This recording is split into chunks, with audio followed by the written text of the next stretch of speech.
Hello dear students, my name is Zhussubalina and I am a teacher at the Department of Modern Languages and Translation Studies. Let me introduce you to the lecture on the discipline Key Concepts in Translation Studies. The theme of the lecture is Additions and Reductions in Translation. So the plan. Today we are going to discuss the following aspects. The first one is defining additions and reductions. Second one, reasons for additions and reductions. And third one, strategies for additions in translations and case studies in literature and journalism. So translation is not merely about replacing words from one language with those of another. It often requires modifications such as additions and reductions to maintain the meaning, style, and clarity of the original text. These techniques help adjust cultural nuances, grammatical structures, and rhetorical devices, ensuring the translated text is both accurate and natural. Let's define what is addition and what is reduction. Addition, so this is when introducing extra elements in target text to clarify meaning, add necessary cultural context, or ensure fluency. So what is reduction? Reduction is omitting elements from the source text that are redundant, culturally irrelevant, or unnecessary complex in the target language. So reasons for additions and reduction. So the first reason is linguistic differences. Some languages require explicit clarification while others rely on implied meaning. The second one, cultural differences. So background knowledge may need to be added or omitted for better comprehension. The third one is text type and style. Literary, legal, technical, or journalistic texts may require different approaches. And number 4 is reader expectations. The target audience may expect a more elaborate or concise explanation. So the strategies we use in translation, addition and reduction. So the first one is clarification of implicit information. For example, he passed the bar exam. So in Russian it will sound он успешно сдал экзамены на адвоката. So it clarifies that it is a lawyer's exams. And in Kazakh it will sound all заңгерлік имтиханды сәтті тапсырды. So the bar exam is clarified in translation. So second strategy is adding cultural context. So for example, Thanksgiving dinner. In Russian, традиционный ужин на День Благодарения. Индейка, тыквенный пирог и так далее. In Kazakh language, we do not have such a holiday, so it means we cannot translate it word to word, but we can find equivalent.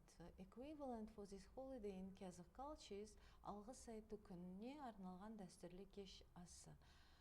Okay, and number 3 is providing explanatory phrases. So in English, the Supreme Court ruled in favor of the plaintiff. So in Russian it will sound Верховный суд вынес решение в пользу истца, который подал иск в суд. So the translator clarifies who the plaintiff is. And in Kazakh, жоғарғы сот талапкердің пайдасына шешім шығарды. 4. Enhancing readability and flow. In English, we have a phrase, she was furious. So in Russian, we can add emphasis by translating, она была в сильном гневе, очень сильно злилась.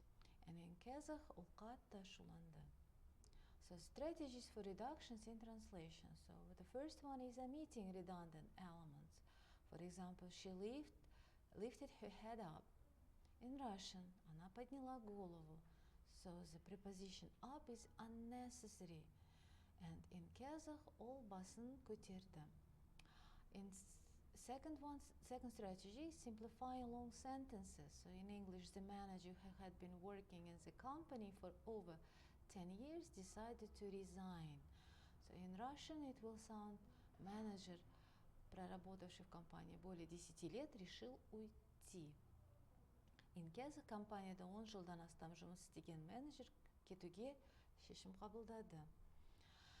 Number 3, avoiding over-explanations. So, for example, the Eiffel Tower, which is located in Paris, France, is popular tourist attraction. Эйфелева башня в Париже – популярная достопримечательность. So, in Russian translation, we omitted the location, exact location that it's located in France. And in Kazakh, Париждегі Эйфел мұнарасы танымал көрнекі орын. Number 4, reducing repetitive expression. English example sounds like he entered into the room. Он вошел в комнату. And in Kazakh ол бөлмеге кірді.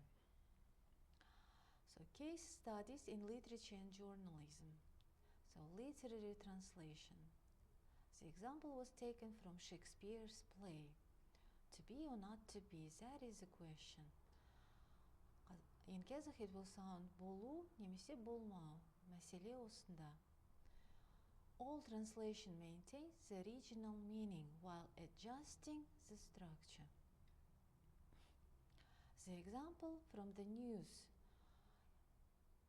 The President of the United States, Joe Biden, signed a new economic bill into law. In Russian, the translation sounds as Президент США Джо Байден подписал новый экономический закон. So translated reduces unnecessary elements. And in Kazakh, ақш президенті Джо Байден жаңа экономикалық заңға қол қойды. So addition and reductions are essential techniques in translation, ensuring clarity, naturalness, and cultural relevance. A translator must strike a balance between fidelity to the original text and making the translation accessible to the target audience.